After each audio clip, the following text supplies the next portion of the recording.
On January 25th, a health campaign titled Empowerment Through Knowledge was conducted to educate school students of Skånstadt St. Mary's Public School on vitamin D and B12 deficiencies, menstrual health, and personal hygiene for boys. Organized by second year MA Journalism and Mass Communication students of St. Paul's College in Bengaluru, the initiative aimed to instill essential self-care habits among young students. The campaign addressed the growing concern of vitamin D and B12 deficiencies, highlighting their importance in bone health, immune function, and energy levels. A detailed session on menstrual health attended by 180 girls provided key insights into menstrual cycles, hygiene, and period products, helping students distinguish between normal and abnormal period pains. To make the decision more engaging, a pre-recorded skit humorously debunked common myths about menstruation,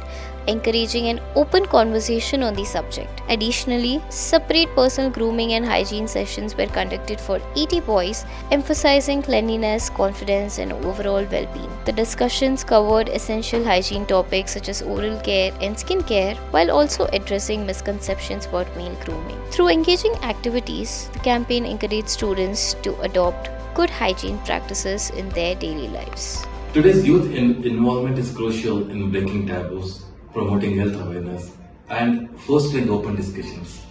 By participating, they empower peers with knowledge on menstrual hygiene and essential nutrients, creating a more informed and supportive community. It's the responsibility and duty of all youngsters to collectively contribute for social change. On Jan 25th, we organized one health campaign talking about menstrual problems, vitamin D and vitamin B12 deficiency, along with hygiene of men, and what changes comes with the as they grow older. We did a health campaign on two topics. One was on vitamin D and B12 deficiency, and the other one was menstrual education. So the reason why we chose menstrual education as one of our health campaigns topic is because we wanted to break the biases and myths surrounding it and to educate the kids. We specifically chose kids of 5th, 6th, and 7th so that we educate students who are going to hit puberty or are at the beginning of puberty rather than who have reached puberty or are going through puberty. So the idea was to teach them early on what is going to be happening with their body and how they should take care of themselves and how they can handle these issues or how they can handle their health during the cycle. And we also made sure that basic education of menstrual cycle or menstrual education was given to both girls and boys, because it's important that even boys know, as most of the time boys are kept in dark about what the opposite gender is going through, and they also face a lot of dilemma and they become emotionally insensitive to a lot of things because they are unaware of things.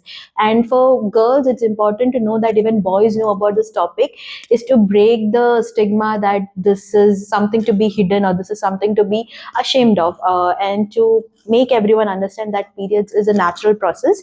That's why we decided on to give a common workshop for both boys and girls. Later on, we did separate the girls to give them more insights about periods, like various kinds of period products and how they should use it, or how long they should keep using a certain product, how to keep their hygiene, maintain their hygiene during periods, and why it is important to maintain hygiene during periods. We taught them, or we spoke about these things to them. We also tried to answer whatever doubts they had or whatever myths they were told that this should not be done during periods and all.